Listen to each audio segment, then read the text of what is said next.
इस बड़े चूजे को जिसे आप अभी देख रहे हैं एल, इसकी माँ दुनिया की सबसे खराब माँ है। क्यों?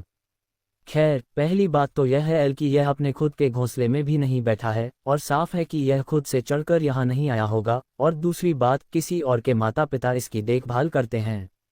हाँ, आपने शायद कोयल के बच्चों के बारे में सुना होगा। कोयल सबसे बदनाम बुरी माँ है। वह बस अपने बच्चों को दूसरों के घोंसलों में छोड़ देती है और उन्हें खुद ही पालने देती है। लेकिन असल में पशु जगत दूसरे खराब माता पिता से भरा पड़ा है। सच कहूं तो उनमें से कुछ तो भयानक होते हैं और हम आज उन्हीं के बारे में बात करने जा रहे हैं। शायद हम इस वीडियो से शुरू करते हैं जहां एक सारस अपने बच्चे को घोंसले से बाहर फेंक देता है। मुझे बहुत संदेह है कि चूजा इस गिरावट से बच पाया होगा। और इसके बाद वे कोयल को बुरी माँ कहते हैं। वह तो साल की अभिभावक जैसी है। बेशक सारस ऐसा इसलिए नहीं करते क्योंकि वे बच्चों से नफरत करते हैं या किसी मानसिक विचलन के कारण। इसके अलावा कुछ जानवरों और पक्षियों के लिए ऐसा व्यवहार सामान्य है। मुझे खुद भी यह कहते हुए विश्वास नहीं हो रहा है, लेकिन संतान को जानबूझकर मारना कई प्रजातियों द्वारा किया जाता है। इसके लिए एक खास शब्द भी है, ब्रूड रिडक्शन। हिप्पो और शेर क्रूरता के कारण। और अब इन तस्वीरों को देखें। मैं आपको चेतावनी देता हूं, वे आपको चौंका सकती हैं। ये कहानी हवाई नेशनल पार्क में 2015 में हुई थी और जिसने भी इसके बारे में सुना उसे झटका लगा। छोटा दरियाई घोड़ा केवल 2 दिन का था जब उसकी मां ने उसे झुंड के बाकी सदस्यों से मिलवाया या बल्कि मिलवाने की कोशिश की। सब कुछ एक विनाश में बदल गया। कई वयस्कों ने छोटे वाले पर हमला किया और उसे मार डाला, सचमुच उसके टुकड़े टुकड़े कर दिए। मां ने उसकी रक्षा करने की कोशिश की लेकिन वह सफल नहीं हो पाए। मगरमच्छ ने बच्चे के बचे हुए हिस्से को खा लिया। मैं ईमानदारी से मानता हूं, पूरी स्थिति क्रूर वन्यजीव अभिव्यक्ति का एक सही उदाहरण लगती है। लेकिन सारस की तरह यहां भी वयस्क जानवरों के पास ऐसा करने का कोई कारण था। सबसे अधिक संभावना है कि यह सब अधिक आबादी के बारे में है। दरियाई घोड़ों का एक मानक झुंड 10 से 15 व्यक्तियों का होता है। हो सकता है कि बच्चे के लिए बस कोई जगह ना हो, लेकिन ये सिर्फ एक सिद्धांत है। दरियाई घोड़ों के शिशु हत्या करने के कारण अभी भी अज्ञात हैं, क्योंकि इन आक्रामक जीवों का अध्ययन करना मुश्किल है। ये असली हत्या की मशीनें हैं। दरियाई घोड़े उन लोगों पर भी हमला करते हैं जो उनके पानी के स्रोत के बहुत करीब होते हैं, या वे किसी को भी कुचल सकते हैं जो उनके रास्ते में आता है। आप जानते हैं, ऐसी परिस्थितियों में शोध करना काफी कठिन है। और भले ही लोग उस बेचारे छोटे से जीव को बचाना चाहते, वे बस ऐसा नहीं कर सकते थे। कोई भी एक गुस्सैल दरियाई घोड़े से निपट नहीं सकता।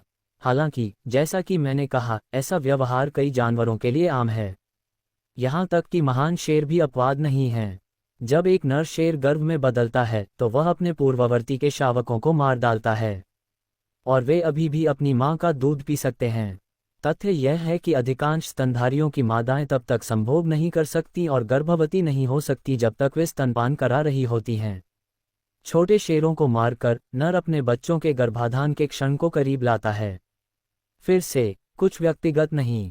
सुअरों का भयानक व्यवहार। कभी कभी सुअरों को आक्रामकता के दौरे पड़ते हैं और वे अपने संगी साथियों को काटते हैं, उदाहरण के लिए क्योंकि वे बीमार हैं, या क्योंकि वहां बहुत भीड़ है, या खैर, असल में वैज्ञानिक पूरी तरह से निश्चित नहीं है कि इन सब का कारण क्या है। बहुत सारे कारक और पर्याप्त शोध नहीं। लेकिन वयस्कों के खिलाफ हिंसा एक बात है और छोटे सुअर के बच्चों के खिलाफ हिंसा दूसरी। कभी कभी मादा सुअर अपने बच्चों को जन्म के तुरंत बाद खा जाती है। ये व्यवहार संबंधी विकार बहुत दर्दनाक और कठिन प्रसव या बहुत खराब परिस्थितियों के कारण हो सकता है। कभी कभी आक्रामकता केवल काटने तक सीमित होती है, लेकिन मां अपने नवजात बच्चों को काट काट कर मारने में पूरी तरह से सक्षम होती है और वह बिल्कुल भी परेशान नहीं होगी। एक संस्करण के अनुसार ये संतान की सुरक्षा की प्रवृत्ति का उल्लंघन हो सकता है, यानी वह अचानक अपने सुअर के बच्चों को खतरनाक अवांछित मेहमानों के रूप में देखती है। या हो सकता है कि वह बस चाहती हो। एक जानवर जो अपने ही नवजात बच्चों को खाने में सक्षम है, उसे अपने व्यवहार के कारणों की शायद ही व्याख्या करनी चाहिए। हालांकि लोग निश्चित रूप से सुअर के बच्चों की हत्या को रोकने की कोशिश करते हैं। प्रसव के बाद शामक मदद करते हुए प्रतीत होते हैं, लेकिन कई मामलों में मात्र आक्रामकता की शुरुआत को केवल टाल दिया जाता है। इसके अलावा अपनी संतान को नुकसान पहुंचाने की इच्छा अक्सर वंशानुगत होती है, और हिंसक व्यवहार से बचने के लिए लोग बस कुछ सुअरों के प्रजनन को सीमित कर देते हैं। लेकिन जैसा कि मैंने कहा, मातृ नरभक्षण के बहुत सारे कारण हैं। यह अनुमान लगाना असंभव है कि अब कौन सा होगा। गरुड़ और पांडा का अनोखा संघर्ष। अब सुअर के हार्डकोर को छोड़ते हैं और वीडियो की शुरुआत से कोयल के चूजे पर वापस जाते हैं। ये पक्षी के व्यवहार का एक बहुत ही दिलचस्प मॉडल है, लेकिन यह अद्वितीय नहीं है। ईगल गरुड़ को काफ़ी देखभाल करने वाले माता पिता माना जा सकता है। वे अपनी संतान को ताज़ा मांस खिलाते हैं, उन्हें ठंड, गर्मी और शिकारियों से बचाते हैं। वे सारस की तरह किसी को घोंसले से बाहर भी नहीं फेंकते, लेकिन इसलिए नहीं कि वे कुछ और चूजों की देखभाल करने के लिए तैयार हैं। उनके चूजे उनके लिए सारा गंदा काम करते हैं। सबसे बड़ा चूजा अपने भाइयों और बहनों के प्रति आक्रामक व्यवहार कर सकता है, और उसके हावी होने के प्रयास से दूसरे चूजे की मृत्यु हो सकती है। क्या आप जानते हैं कि माता पिता क्या करेंगे? कुछ नहीं। सबसे मजबूत जीवित रहता है, और यह उनके लिए लाभदायक ही है।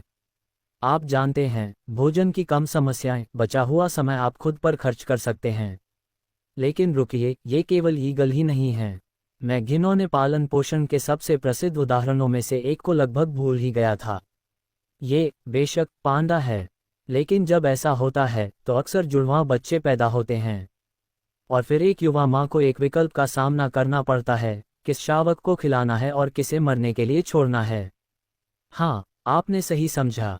अधिकांशतः पहले बच्चे को जीवित रहने का मौका दिया जाता है। पांडा शावक जन्म के समय अंधे, पूरी तरह से असहाय होते हैं, और उनका वजन उनकी मां के वजन का लगभग 1/900वां हिस्सा होता है। एक पांडा मां को अपने शरीर को गर्म रखने के लिए बच्चे को कसकर पकड़ना होता है और खिलाने के लिए उसे छाती से दबाना होता है। इसलिए मादा को अपने बच्चे के लिए सब कुछ करना पड़ता है, और वह एक साथ 2 बच्चों के साथ ये ऑपरेशन नहीं कर सकती। तो लोगों ने इस समस्या का समाधान ढूंढ लिया है। बेशक, जब कैद में जुड़वां बच्चों का जन्म होता है तो जन्म के तुरंत बाद देखभाल करने वाले एक बच्चे को ले जाते हैं, मां को धोखा देते हैं और उसे यह सोचने पर मजबूर करते हैं कि उसके पास केवल एक ही बच्चा है। और हाँ, पांडा आसानी से इस पर विश्वास कर लेता है। एक बच्चा, 2 बच्चे, किसे परवाह है खाने का समय क्या है। जुड़वां बच्चों को दिन में 10 बार तक बदला जाता है ताकि एक ही पांडा बच्चे का भ्रम बना रहे। एक शावक लगभग हमेशा मां के साथ होता है और दूसरा इंक्यूबेटर में रखा जाता है और फॉर्मूला खाता है। इस तरह दोनों बच्चों को जीवित रहने का अवसर मिलता है, और उनकी मां, खैर, उसके पास कुछ मीठा पानी होता है। तो सब खुश हैं। मछली और डॉल्फिन। वैसे मछली और जल निकायों के निवासियों का क्या? खैर, यहाँ भी सब कुछ काफी अजीब है।